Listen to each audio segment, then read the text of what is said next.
like to ask you about your Orthodox faith. So you were received into the Orthodox Church later in life. So can you tell us about your move to Orthodoxy and the impact it has had on your life and philosophical thought? Yes, I joined the Orthodox, was received into the Orthodox Church about 25 years ago. Before that, I had been most of my life a member of the Church of England. I'm not certain what the Canadian name for this is, Anglican or Episcopalian. Um, and The reason I moved was that the Church of England itself seemed to me to have changed very much from what it was like when I was young to what it was like when I moved over in the mid-90s. I came to feel that in the mid-90s it had really given up on the idea that it was the custodian of revealed truth and that doctrine mattered, and that it mattered whether or not we followed the church's moral teaching.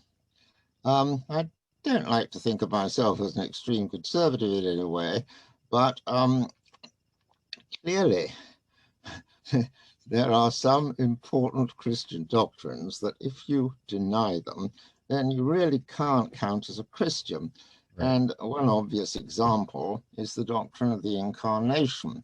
The doctrine of the incarnation, the church has always held since its first foundation, I would think, but certainly since its formulation in doctrine in the 4th and 5th century, that what happened in the incarnation is that God became a human being. Right. Now, quite a number of theologians recognized as important, and members of the Church of England were teaching not that God became human, but some human became especially open to God. And that seemed to me quite the wrong way around. And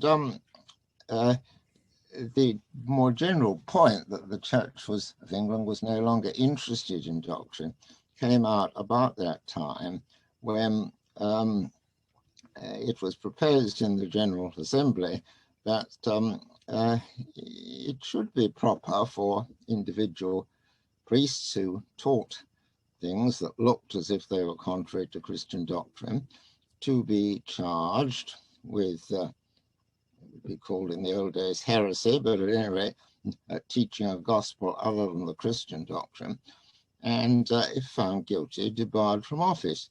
But the General Assembly voted against that on the grounds that, well, we mustn't force anybody to do anything. And likewise with teaching about morals. Now, whatever your particular views about sexual morality, it's been pretty central to Christian, a certain view of that has been pretty central to Christian teaching about morals. There's the sacredness of one marriage, of a man and a woman, and so on. Now, maybe that's mistaken, but around that time, there was a prominent bishop who made the following statement, that if the church got out of line with secular morality for very long, that showed that the church ought to change its view. Once again, the church is in business to teach its morality and not the secular morality. And it may have got a few things wrong, but it will start from where its own constitutes. So in these various ways, I felt I couldn't really belong anymore.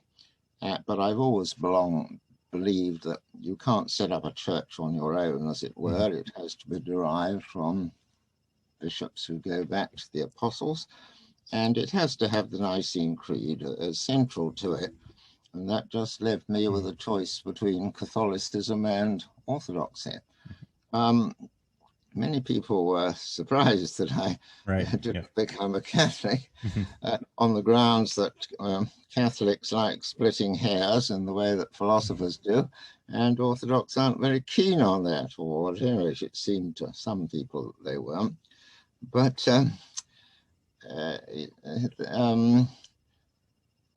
I didn't become a Catholic because I don't believe in the infallibility of the Pope, nor in the two Marian doctrines of the Immaculate Conception and the bodily Assumption of Mary.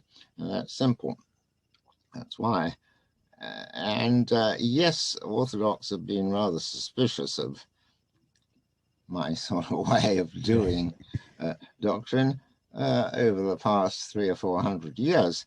But they have to realize, and they do come to realize, that really the great theologians of the past, whom they greatly revered, they all did theology in the sort of way that I did. They all produced arguments for the existence of God. John of Damascus, Gregory of Nyssa, Athanasius. And when this is pointed out to Orthodox, they say, yes, I suppose you're right about this.